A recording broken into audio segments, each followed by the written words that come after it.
Scientists, and today I am back with another science experiment for you guys. Now I know I'm not in my traditional setting for any It's Your Scientist experiments, which creates a significantly more risky scenario, but I'm a professional scientist, so we're gonna be fine. Even though I don't have my lab coat, I don't have any safety glasses, and we're in a random person's Airbnb.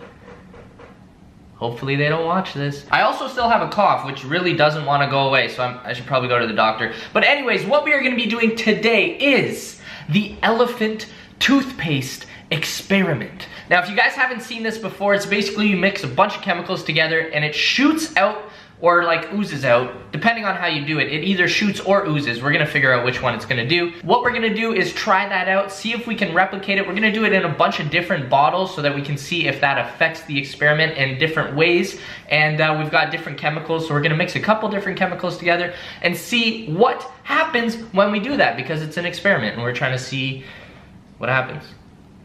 That was kind of self-explanatory. Anyways, let me explain to you guys how this works. So there are two different versions of the elephant toothpaste experiment. One is the at-home version and the second is the lab version. Now I couldn't get my hands on all the necessary ingredients to complete the lab version. Plus, since we're not technically in a lab, I decided to go with like a half lab version. So first I'm gonna go through the ingredients needed for the at-home version so that you guys can try this as well. Most of these, you know what?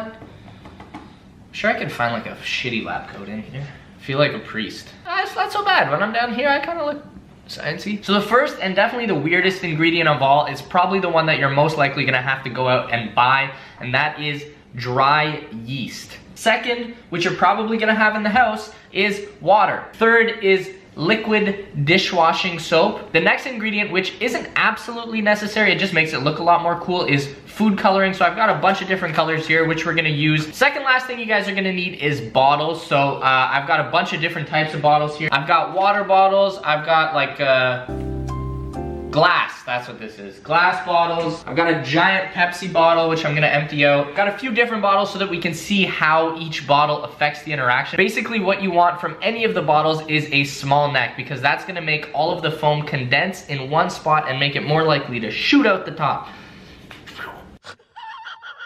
Last, but definitely not least, actually this is probably the most important part of the entire reaction, is hydrogen peroxide. So we have two different types of hydrogen peroxide. This is what you would use for the at-home version. It's 3%, 6% works as well. 6% I think is a little bit better, but I couldn't find any 6%. So we're gonna try it with 3% and see what happens. The second one is 35% hydrogen peroxide, which is called food grade. I don't really know what that means. You're not supposed to eat it, so I don't know why they call it food grade. It's a lot more difficult to get your hands on, and it is what you would use in the lab version. Basically, the main difference in the lab version versus the at-home version is, as opposed to using dry yeast, you're using a sodium... Nope. You're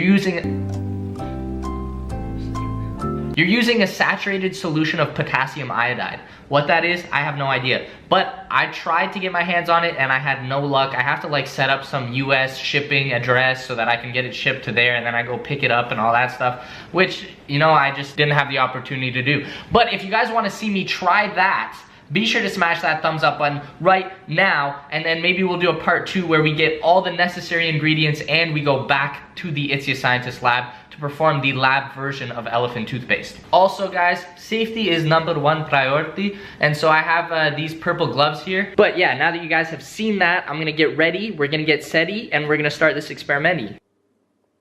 Okay, so for the first step, all you're gonna need is some warm water and the yeast that I showed you guys earlier. So what you're gonna do for this step is fill up about 3 tablespoons, which equals to around 45 milliliters of warm water, put that into a cup, and then take a scoop of dry yeast and put that in the cup as well. Then you just gotta let it sit for a little bit, mix together, and that is going to act as the catalyst for your reaction. So there is your dry yeast. Now I'm not really sure how much we're supposed to add, so let's just go with this much for now. Okay, I'm done with this stupid lab coat. Okay, so we're gonna let that sit for a little bit longer, and we're gonna move on to step number 2. Okay, for step number 2, you're gonna mix the hydrogen peroxide, wish your dish show. Okay, for step number 2, you're gonna mix, I can't speak. Okay, for step number 2, you're gonna mix some of the hydrogen Okay, for step number 2, you're gonna mix some of the hydrogen peroxide with your dish soap and food coloring, and put that in a bottle. God. Okay guys, so we've done everything we need to so far. It's a really easy experiment to set up, so you guys can definitely try this out at home. And let me know if it works for you. If you do it, try filming it and sending it to me on Twitter. If you guys don't already follow me on Twitter, it's @itsyourboy. So yeah, if you guys try it out, be sure to let me know how it goes. And if you manage to get a video, that would be really cool too. So the final step in the experiment is we're gonna take this concoction here, we're gonna set it down and just add the yeast mixture we created earlier into our hydrogen peroxide concoction. Okay, the moment of truth. This is the first attempt at the experiment. Oh, it's coming up. It's coming up. Oh shit, it actually worked. Yo, that's dope. All right, so this is the first attempt. I definitely think we can improve upon this, but it worked. And that is a start. So we know that the chemical reaction works. We just want it to work a lot better so that it like literally just goes, it looks like a, anyways, we want it to just explode at the top, okay? Okay guys, we are ready for attempt number 2. Basically this time I put a little bit more yeast, I put a little bit more hydrogen peroxide, and we've got a different bottle. So this bottle here is a glass bottle. So we'll see if that makes it any different. And then on the next try, we are gonna go with the 35% hydrogen peroxide, which I feel like is going to give us a significantly more intense reaction. But I wanted to try this one out first. So let's see what happens.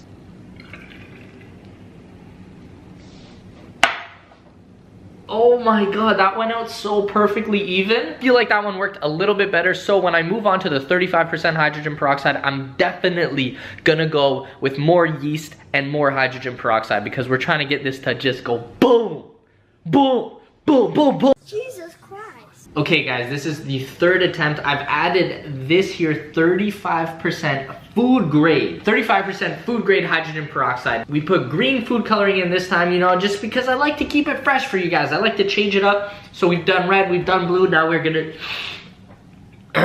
now we're gonna try green. Green, you know, it's the color of the Irish. Hopefully that gives us the luck of the Irish, and this works out perfectly.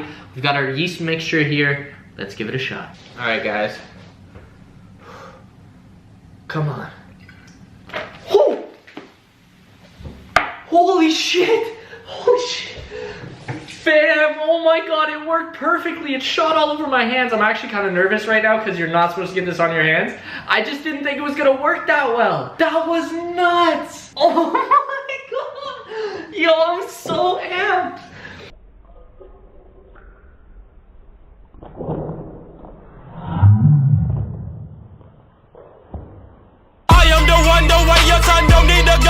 Oh my god, that was dope. Okay, I'm gonna clean this up. We're gonna do it again, and I'm gonna try and get a close-up angle for you guys so you can really see it as it happens. Okay, this is working so much better than I was expecting. I thought it would take me at least like 15 attempts to make this work properly, and I honestly thought it might still not happen. I think I was a little bit pessimistic because of all the tries it took me last time I tried to do a science experiment, but I am so happy that this worked out right away, and I really want to try and get like a dope ass slow-mo for you guys right now. So I've set the camera up so that the lighting is at its absolute finest. I'm gonna put the camera as close as I can to the actual reaction so that you guys can get the best view of it possible, and I may be risking my camera, guys. So what I need you to do right now to help make sure that my camera survives, and even if it doesn't, at least it's worthwhile because you guys enjoyed the video, please let me know you enjoyed it, and please show me some support for doing this risky ass move right now by smashing that thumbs up button. Just scroll on down, hit it right now. If we could get over 1 like on this video, that would be absolutely amazing. Now without any further ado, let's give it a shot. Okay guys, this is the moment of truth. I'm about to add it in. Oh fuck. Yo, I'm actually tripping balls right now. The last time I wasn't expecting it, so there was no like buildup of anxiety and nervousness. Now, big time. Guys, if you haven't already, go smash that thumbs up button. Oh, okay, let's go, let's go. I can do this, I can do this. Dude, that is amazing. That was like a perfectly controlled one. It didn't shoot too high, which was good because it actually kept it all in one confined area, so I don't have too much cleanup. It's all within the one little container that I set up. Now I just have to check back and make sure we got the shot we were looking for. Hopefully I can do a sick ass slow motion for you guys. So let's check it out.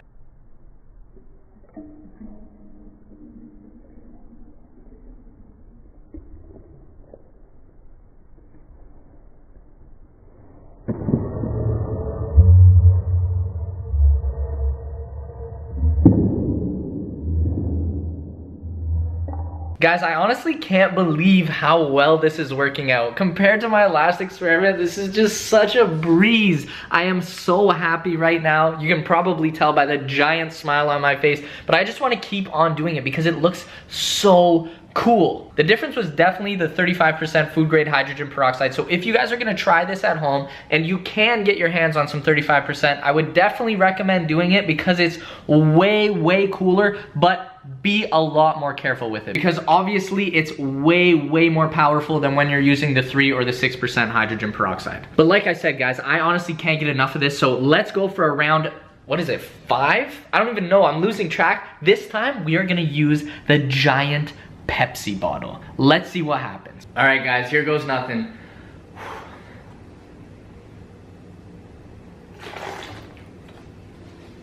Holy shit! Yo, that was a shot. That went so high up. Oh my God. Fortunately, you guys can see it on this camera angle, but I got a second one so you guys can see it perfectly. That was sick.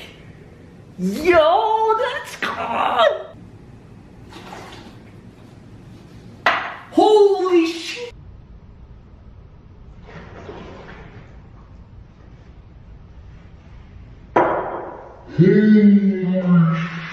Honestly, I would say using the 2-liter bottle is probably the best idea I've had yet because there's so much room inside of it that it doesn't shoot too much foam out of it, but the foam that it does shoot out shoots straight up. So it worked out really well because again, not too much cleanup. And you know, it's your scientist. I like to do experiments. I don't like to clean up experiments. So if I can avoid that, that's always an added benefit. But let's take a closer look at this because I've just been doing the experiment. I want to analyze it a little bit more. Oh, whoa. That's crazy. Okay, obviously you guys can't feel this as well, but the bottle, when you touch it, is really, really warm. I think I read about this earlier. When the hydrogen peroxide and the yeast react, they actually create heat. I'm not entirely sure why, but I can definitely feel it. Yeah, like the bottle is straight up warm. All right, I'm gonna touch the actual liquid foam that came out. Hopefully I don't die, but I really, really wanna see what it feels like. Okay.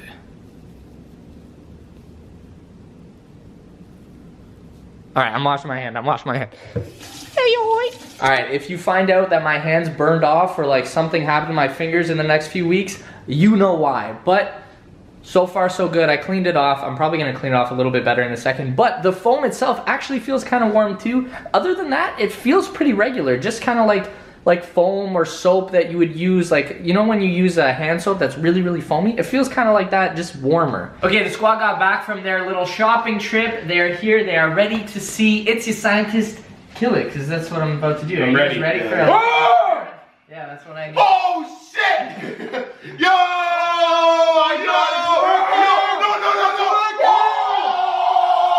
Okay, basically right now, guys, what we have is 35% hydrogen peroxide in here. This is shit you gotta order special. This is 3%, this is what you get at the store.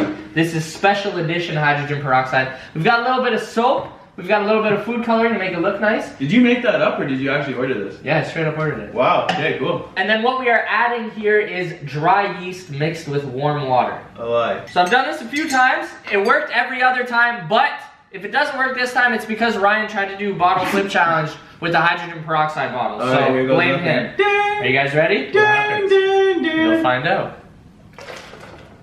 Stop.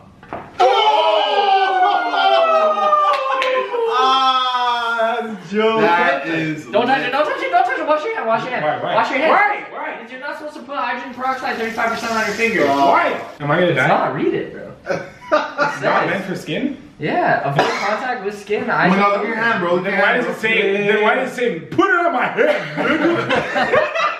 That's what I did. It's warm as It's warm, yeah. Not only does it create the foam that shoots out the top, but it also generates heat. An exothermic reaction. Exactly. I know those ones. Obviously, when you put the hydrogen peroxide in the water bottle, it explodes. Obviously, this guy's not even speaking English. He said explorts. Yeah, hydrogen peroxide. Oh, interesting. But now I fucked up. All right, guys, time to clean up. I'm gonna wait to do the outro until the morning because the lighting is so shit right now. See you then. Alright guys, that is it for today's It's a Scientist episode. I hope you guys enjoyed it. If you did, be sure to give it a big thumbs up. Also, if you guys have any suggestions for other experiments that It's a Scientist should take on, be sure to let me know in the comment section down below. As always, thank you guys so much for watching, and I will catch you next time. Toodles!